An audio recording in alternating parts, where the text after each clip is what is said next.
the good side Ja, ganz einfach. needs to be up. Okay, there. Never mind. Okay, we're rolling. It needs to be incontrovertibly, undeniably, perfectly, you know, clean. And there is no arguing. If it isn't clean, this stuff won't stick. If there are fingerprints on there, or you know, moist goo on there, kid slime as I call it, it ain't gonna work. This job is what holds the piece together. So this is really one of the important jobs. Maybe I can peel this one off. No? Yes. We got it. There we go. So the first round we want to throw away anyway because you know, where it was stuck down first is all wrinkly. Exactly.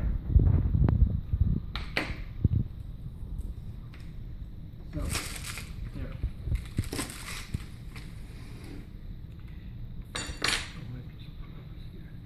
And we have just a few pieces of spares. Not too many. 2 or 3. So we have, Don't break any. we can only break 2. At the most. I shouldn't have said that, should I? Don't break any. Don't break any.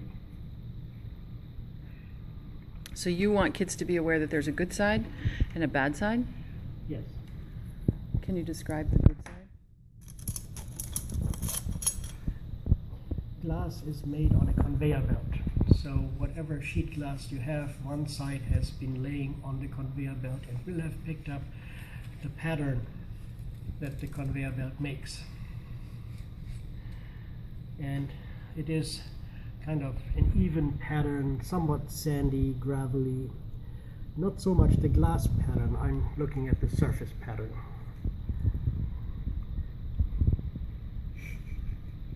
Now, is this the good side? That's the bad side. That's the bad side. conveyor I belt don't side. see many waves there. No. So, and the good side will not have touched the conveyor belt and will be much more uneven and much more shiny because it hasn't touched the conveyor belt, and it will be patterned much stronger with swirls and things. So this is the good side, this is the bad side. So the good side looks more like the surface of the lake. Yes, the good side looks much better than the bad side, Okay. which looks worse. Hence the name, good side. So, but the good side always has to be up. When you solder, when the whole thing gets assembled, the good side is always up. And there are 2 different kinds of glass. They both have long edges, of course. I get the other piece here, clean it up. Cleaning the glass is very important, and you cannot do it often enough. If in doubt, do it again twice. One of these edges has a bevel. Can you see that? It's kind of chamfered, to use a carpentry term, I believe. So it slopes away from me, Yeah, from the front side, yes. No, from the back from the side. back side, bad side. And this is the other one with the bad side facing the same way, but no chamfer, no bevel.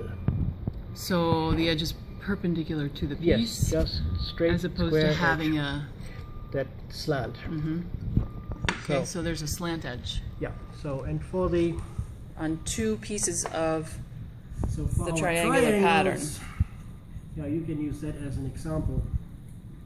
If you give it to me here.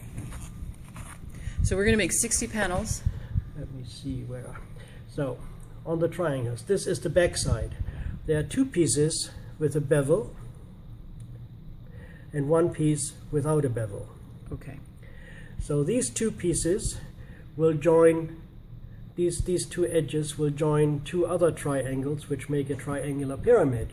And those junctures are what's going to hold the structure together. Yes, and the bottom of this triangular pyramid will be attached to another triangular pyramid, which will then be attached to another, and there will be 20 of those triangular pyramids. That means there are 60 of these triangles. That means that there are 180 edges to be foiled without breaking. without breaking, all caps. And we're making an elevated icosahedron. We are making an elevated icosahedron.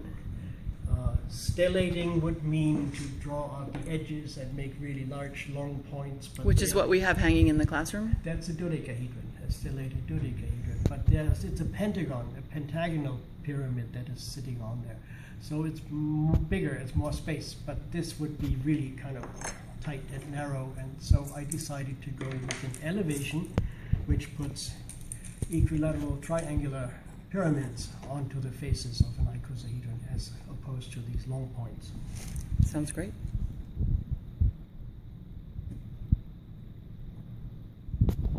Are you telling me to push stop? Yes. In here, work has been done. I would suggest you lay that on the table because when you hold it in your hands and you roll here, you put stress on the glass. It might crack. Okay. We don't want that if we can help it.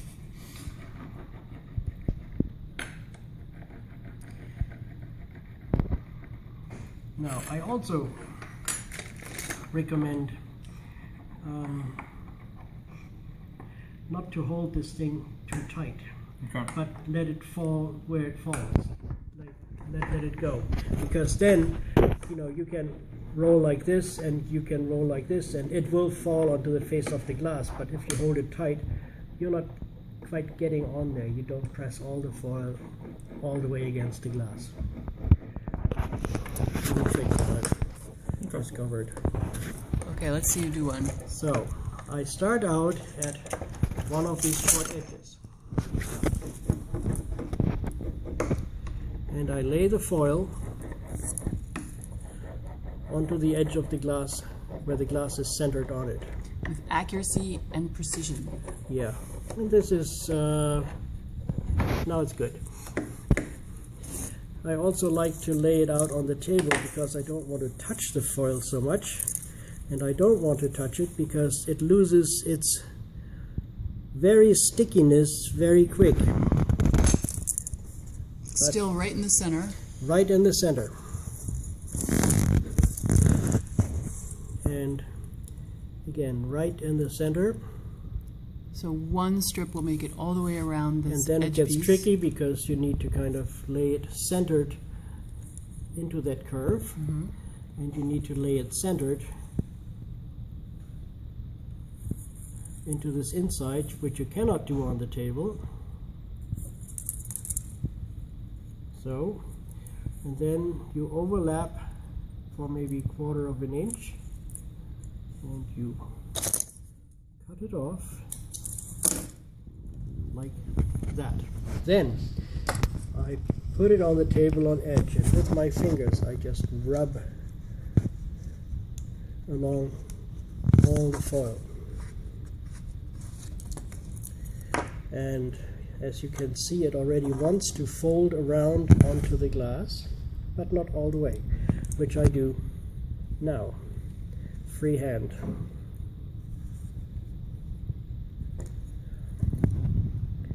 So it is important that particularly these pointy corners are being made in a what is it called, hospital bed kind of Yes, corner hospital fashion. corners. We know lots about hospital corners. So tuck it under and then fold the foil over. Again, tuck it under and fold the other edge over. And you can do that with all the edges. So now, lay it on the table. Start rolling from the edge of the glass onto the face. From the edge onto the face. This needs a loop job. Squeaky.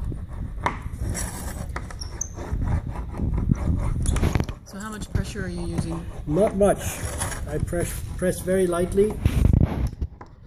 If you press too hard, you can crack the glass. And does this get air out between the glass and the foil? No, it adheres the foil to the glass as completely as possible. This is what makes the piece stick together. And as you can see, the foil is evenly, straightly distributed. There isn't more on this side than on that side. And it looks like we can kind of tell that there's a beveled edge on this piece. Is that true? Yes. Is this a beveled one? So Yes. this So one that's a has- little curved. This one has a beveled edge. Okay. And we need 2 of these and 1 without a bevel for each triangle. And how about, how's the quality going? How did Mr. Wallace do? I'm not sure if you want to tape that. We will be unwrapping some, right? Yes. And we don't want to unwrap too many. No, the fewer we need to unwrap, the better it will be, of course. But I will have people unwrap their work if it is not good, if the foil isn't evenly over the edge, if there is all the foil on one side and none on the other and all that. Because that's what holds this piece together, overhead. We have a knife in school, Ah. and we use this knife to peel off the foil. It will be on the table. And Okay. it will be used. And I'm relentless about that. And